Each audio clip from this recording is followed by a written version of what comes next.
Uranus en maison 8 et ceux qui pensent que ça peut marcher aussi si vous avez par exemple le Verseau sur la cuspide de la maison 8. Vous pouvez effectivement regarder cette vidéo et prendre pour vous les choses qui peuvent vous sembler justes par rapport à votre interprétation.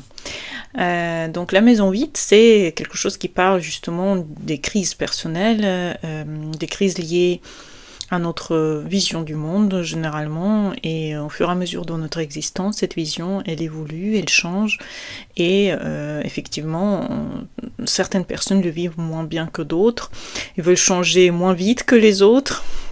Tout dépend aussi du sérieux que vous mettez dans cette question et la façon dont vous le vivez, parce que notre vie c'est seulement comment on regarde sur les choses qui nous entourent. C'est la réaction qui parle du bonheur qu'on va avoir dans cette vie. La personne heureuse, elle sera heureuse dans n'importe quelle condition. Il n'y a pas de conditions qui vont enlever le bonheur. Si la personne voit cette vie comme un cadeau, si elle voit cette vie comme quelque chose qui lui a été offert, malgré les circonstances et les choses qu'elle aurait aimé avoir, si on regarde cette vie comme aussi un passage, et dans ce passage il y aura toujours des moments où il faudra soit s'adapter, soit passer des moments compliqués. On ne peut pas vivre des choses bien sans des choses qui nous demandent certaines formes de réaction. Donc ici on a Uranus, la nouveauté, l'indépendance, la liberté, toutes ces choses-là qui sont originales, et cela touche à la psychologie. Cela touche à la psychologie de la maison 8, la fascination par les sujets tabous, les intuitions qui peuvent être un petit peu, qui peuvent venir d'un coup, il faut savoir juste les reconnaître, et un besoin de transformer rapidement sa vie dans les moments où il faut. Donc quelque part, quelqu'un qui est profondément adaptable, si vous voulez, aux transformations. Alors, quelle était l'enfance de la personne avec Uranus en maison 8 et comment la personne a intégré en fait ce qu'elle a vécu dans sa vie adulte. Effectivement, la sensation, c'est du fait qu'il faut changer et s'adapter beaucoup dans la vie. La vie nous pousse à des changements dès le début de notre existence, donc par exemple par des déménagements, des séparations parentales, des changements dans la vie financière des parents par exemple. Donc le fait d'habiter dans une sorte d'environnement et ensuite de changer, par exemple de devenir plus pauvre ou plus riche quand la personne est jeune. Les ruptures familiales, l'instabilité émotionnelle dans la famille, des cris aussi, l'un des parents peut être un petit peu contrôlant ou difficile. Donc par exemple, un parent quitte le foyer. C'est une rupture émotionnelle pour l'enfant. L'enfant va mal le vivre et que finalement sa stabilité, elle est difficilement... On a une difficulté pour être stable dans la vie. Le besoin de liberté qui vient avec ça, c'est-à-dire on supporte mal si on a des secrets, on veut se libérer de ces secrets, on veut très vite comprendre qu'est-ce qui se passe par exemple. Les règles qui sont arbitraires aujourd'hui, une règle fonctionne, demain elle ne fonctionne plus parce que le parent n'a plus l'humeur d'avoir la même règle. Les manipulations émotionnelles qui sont très difficiles et qu'on a du mal à gérer et comprendre pourquoi elles arrivent. Et très tôt, la personne développe une méfiance qui va se mettre dans le contrôle psychologique de l'autre pour pouvoir en fait ne pas être manipulé. Donc c'est des gens qui ont du mal à faire confiance, qui ont besoin d'être tout le temps aux aguets, qu'est-ce qui se passe, etc. L'enfant qui se sent différent aussi parce qu'il est incompris, il a le sentiment d'être incompris, parce qu'il pense autrement, parce qu'il pose des questions qu'on n'ose pas poser. Donc c'est quelqu'un qui peut effectivement donner des avis, aussi donner des remettre en question certaines choses dans la famille, des tabous familiaux qu'il met devant les autres par exemple. Et cela, à l'âge adulte, pousse la personne effectivement à cherchait cette liberté à tout prix, puisque l'enfance a été dure, il fallait s'adapter, il fallait gérer les manipulations, il fallait comprendre que l'environnement peut être toujours instable. Et puisque la maison 8, c'est la maison 2 du partenaire, donc on vit en fait cet Uranus aussi en fonction de notre partenaire, notre mari, notre femme. Donc c'est pour ça qu'effectivement on va plus vivre ça après dans le partenariat, en attirant une personne uranienne aussi quelque part. Donc la personne a du mal à supporter la possessivité, bien sûr, elle a du mal à supporter la manipulation, elle voit les jeux psychologiques très très rapidement, puisqu'elle a appris ça toute son enfance. Elle peut avoir des dépendances affectives, parce que, bon, elle a manqué effectivement de lien avec ses parents. Et comme il a peur d'être enfermé, la personne elle a peur d'être enfermée dans une relation tout de même, puisque c'est Uranus.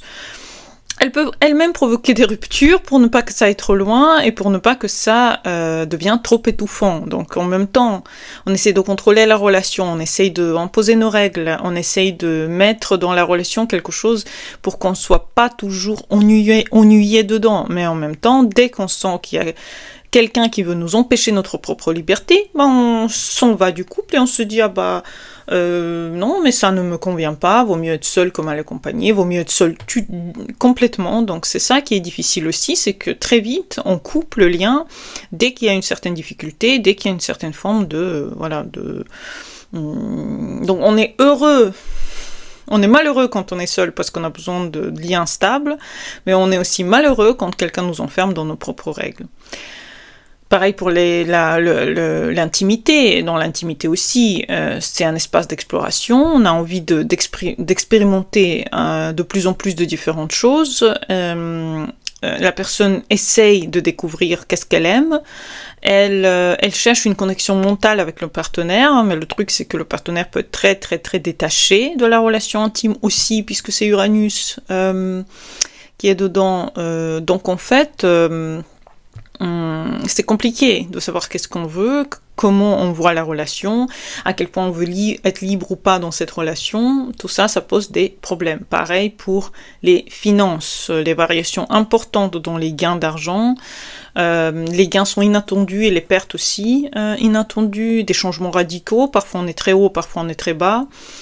Et cela amène vers les gens qui gagnent l'argent autrement, donc par les technologies, par le fait d'investir l'argent, et cherchent en fait à découvrir comment on peut garder cet argent et pas tout le temps le perdre, mais en même temps, c'est un passage par la perte d'argent qui est un petit peu parfois nécessaire aussi. Et psychologiquement parlant, c'est aussi compliqué puisqu'on passe par entre liberté et rupture. Donc entre liberté et liberté dans le couple, en passant par la rupture si jamais ça marche pas. Donc la personne peut inconsciemment créer des crises. Elle peut créer des crises elle-même sans se rendre compte pour retrouver l'intensité qu'elle a vécue dans son enfance, pour que cette intensité se répète, dans laquelle elle se sent un petit peu plus en confiance.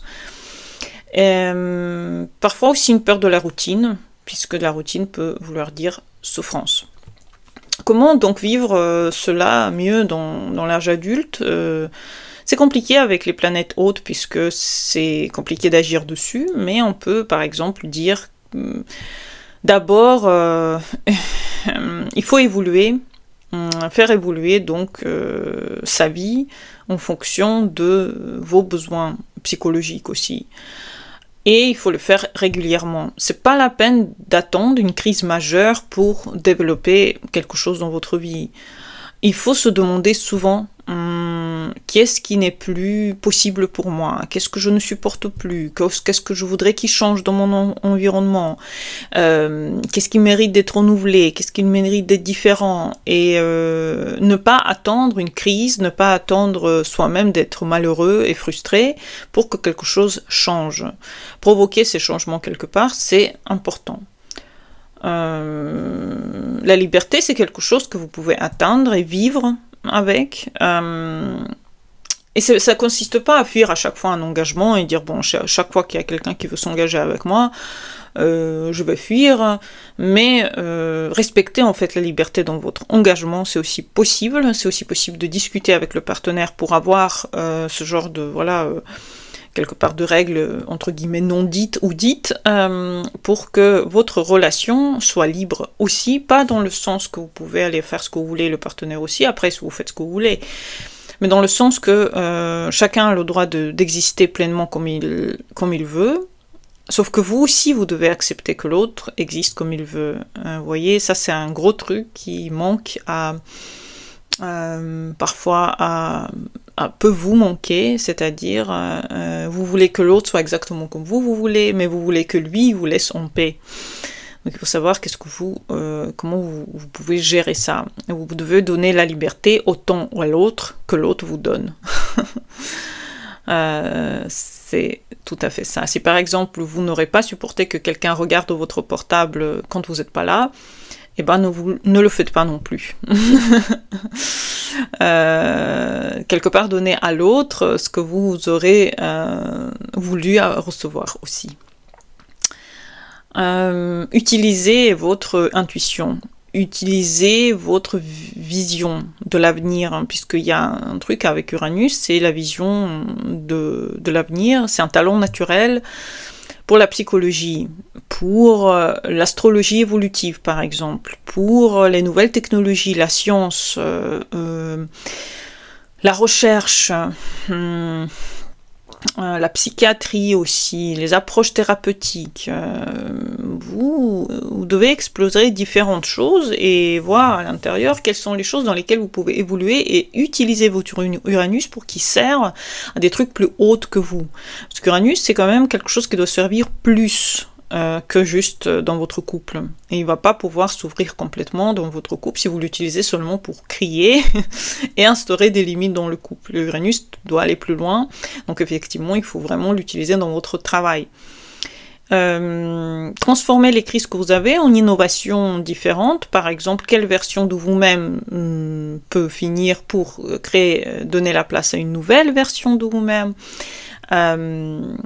C'est vous qui devenez l'artisan de votre propre vie et de vos propres évolutions. C'est vous qui donnez à votre vie le sens et vous lui donnez aussi le droit d'évoluer et d'évoluer plus loin, de plus en plus loin. Aussi, la liberté. La liberté, c'est votre plus grand pouvoir. Hein. C'est par la liberté que vous pouvez savoir qui vous êtes.